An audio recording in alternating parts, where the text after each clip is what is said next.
Voltei, como eu te falei, tô sem internet em casa, tô usando meu pacote de dados, então caiu, não faz mal. Vamos seguindo. A primeira pessoa que eu quero conversar com você é sobre Abraão e te pedir para abrir a Bíblia em Gênesis 12. Deixa eu achar aqui na minha também. Gênesis, capítulo 12. Até o meu negócio demorando a abrir hoje. 12.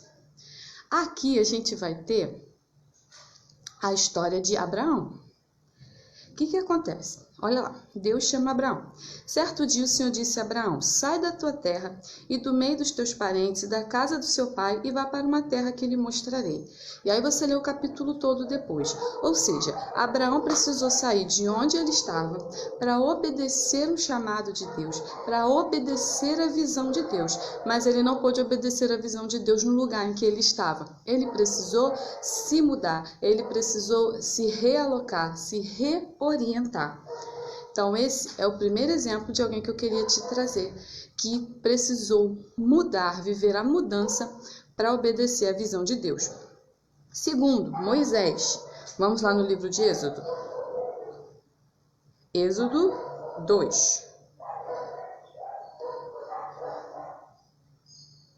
Êxodo capítulo 2. Conta o nascimento de Moisés, como ele vai parar. Lá, como ele é criado, depois ele se torna o filho da filha de Faraó. A atitude dele, ele abre mão daquilo que ele estava vivendo lá no palácio, imagino eu, né? Com todo o conforto, e ele acaba abrindo mão disso num determinado momento, quando ele vê um egípcio pressionando ou agredindo um judeu. Deixa eu ver se eu acho aqui o versículo para ler para você. Deixa eu achar. Quando ele foge do Egito. Ele já é verso 11. Moisés já era um homem feito e um dia ele saiu para visitar o seu povo. E viu como os israelitas eram obrigados a fazer trabalhos pesados. Viu também um egípcio batendo no israelita, um patrício seu. Então ali ele também começa a passar por um processo de transformação, por um processo de mudança. Ele se sente incomodado com aquele tipo de violência, ele acaba matando esse judeu.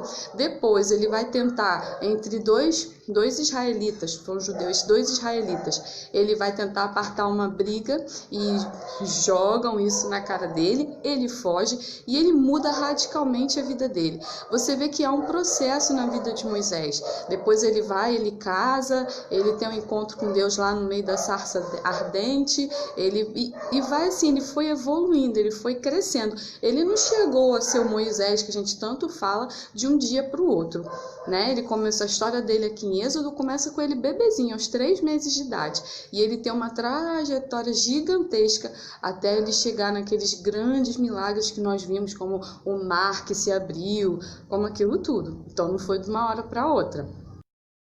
Terceiro que eu quero te dar, também no livro de Êxodo, mas já no capítulo 32. Vamos lá. Vai anotando esses capítulos para depois você ler com calma. Êxodo 32. Não tô achando. Vamos lá. Êxodo 32. O que acontece ali? É quando Jacó vive a experiência de lutar com o anjo. Ele luta com o anjo. Antes disso, ele tem uma trajetória um pouco de um caráter, parece um tanto duvidoso, né? E ali ele tem aquele encontro com o anjo, ele guerreia com aquele anjo e o nome dele muda de Jacó para Israel. E ali ele passa a ter uma outra trajetória, a trajetória dele muda de vida. Então, houve uma mudança ali, uma reconstrução, uma correção de caminho na vida de Israel, que agora passou a se chamar Israel. Vamos para o Novo Testamento. Outro exemplo que eu quero te dar, Pedro. João 21, de 15 a 19, aquele texto tão conhecido que a gente fala, que a gente ouve falar sempre, vê as pregações, que fala assim, Pedro, tu me amas? Apacenta as minhas ovelhas. Pedro, tu me amas? Apacenta as minhas ovelhas. E na terceira vez Pedro já responde entristecido, né? Sim, Senhor, tu sabes que eu te amo. E aí ele responde, então apacenta as minhas ovelhas. Mas Pedro não chegou naquele local pronto. Vamos pensar um pouquinho na vida de Pedro? Pedro era pescador. Pedro, de pescador, tornou-se discípulo. Ele passou de pescador, ele mudou, vamos dizer assim, mudou, já que a gente está usando a palavra de mudança, ele passa a discípulo. Só que, mesmo assim, tendo convivido com Jesus, caminhado com Jesus, ele nega Jesus 3 vezes antes que o galo cante. E mesmo assim, ele continua mudando no caminho, ele continua mudando. Jesus continua trabalhando na vida de Pedro. E na Bíblia que eu li, esse texto de João 21:15 Pedro é restaurado por Jesus. E até o momento que ele chega a ser orientado pelo próprio Jesus a apacentar as suas ovelhas.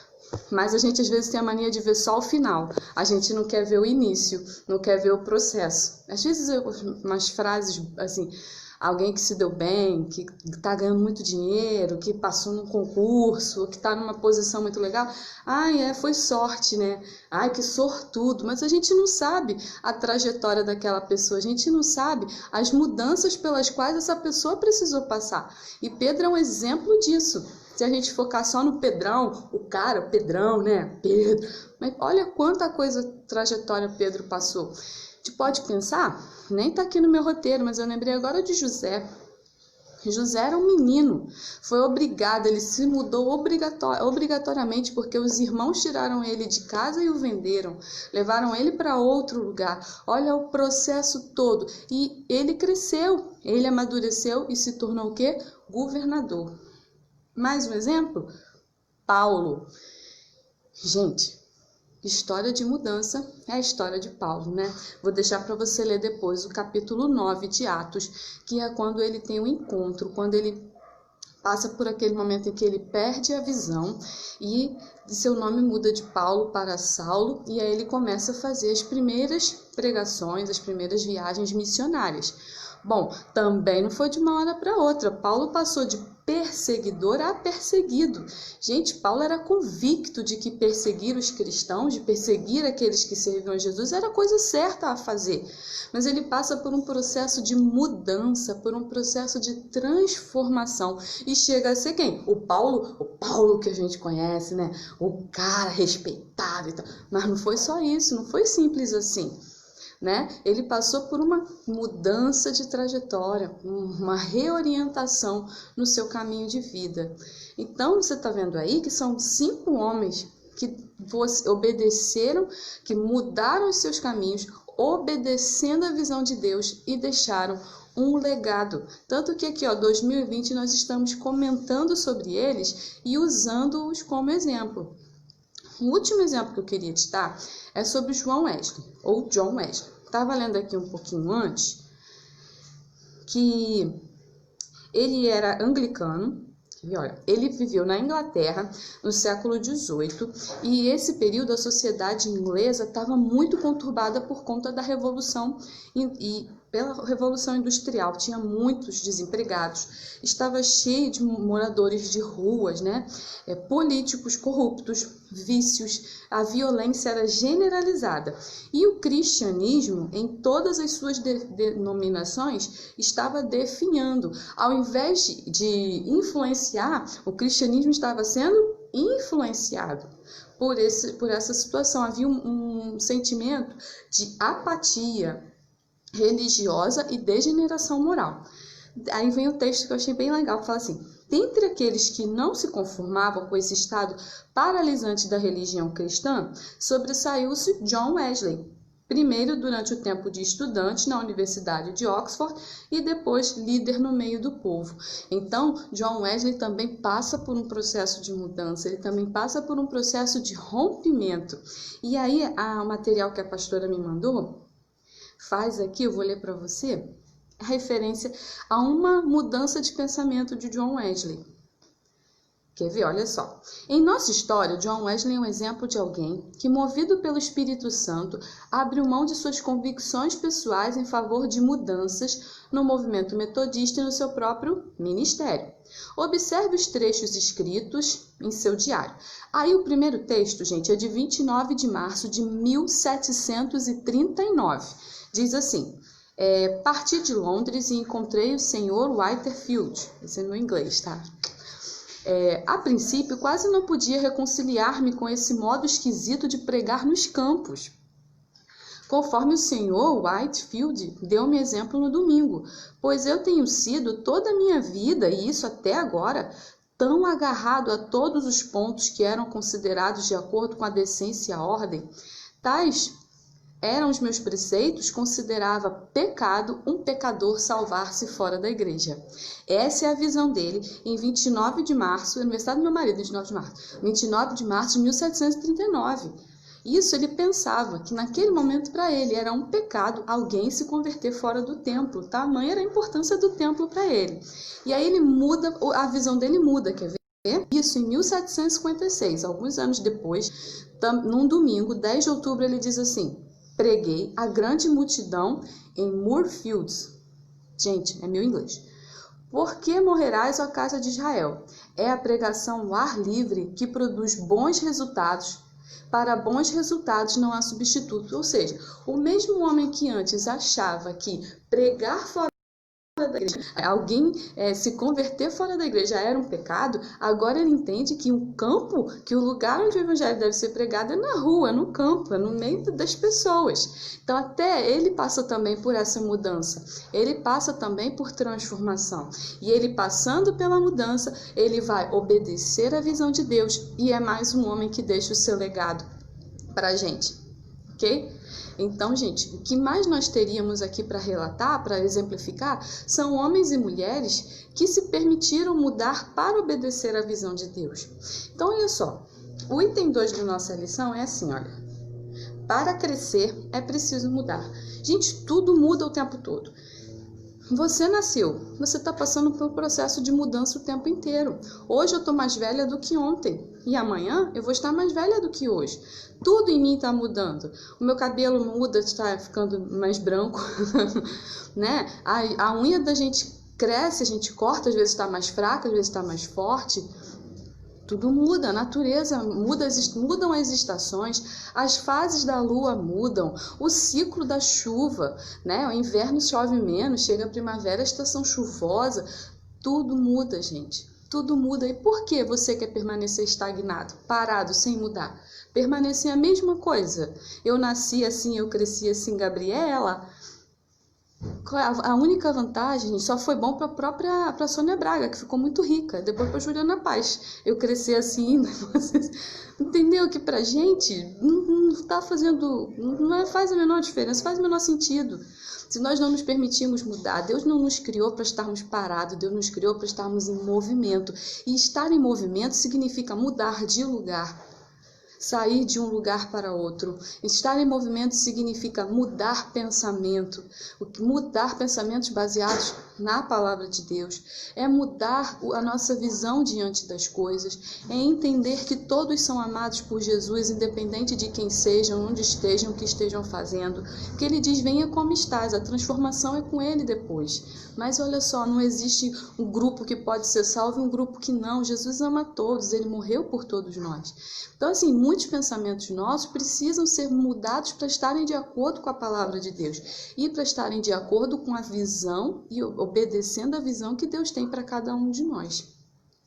Então, que a gente possa, deixa eu só dar uma olhadinha no horário, para que a gente possa estar refletindo isso durante esta semana e pensando o que mudanças eu posso provocar em mim mesma a partir de hoje, que aspectos da minha vida eu preciso mudar, eu preciso corrigir, eu preciso reorientar para conseguir caminhar em direção à visão que Deus colocou para a minha vida. Ok? Então, gente, eu queria deixar aqui, porque essa lição é bem curtinha, né? Mas eu queria deixar para você aqui uma atividade prática. Anotei aqui.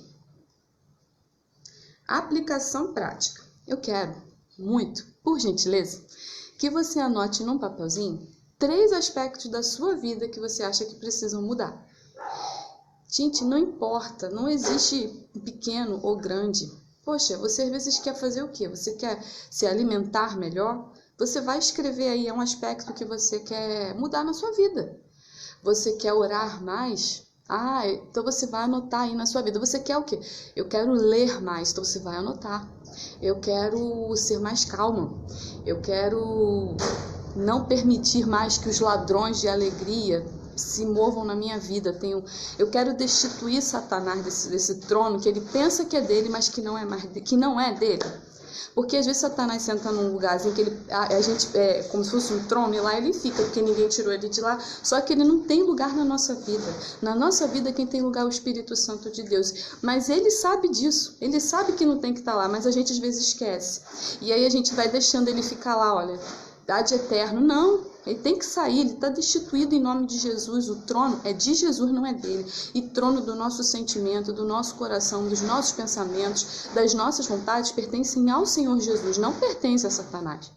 E ele sabe disso. Mas às vezes eu e você esquecemos disso e deixamos ele lá, roubando a nossa alegria, roubando a nossa esperança, roubando a nossa fé, fazendo a gente olhar só para baixo, esquecendo de olhar para cima, fazendo a gente não perceber que os dias são lindos, que as noites são lindas e que Deus nos ama.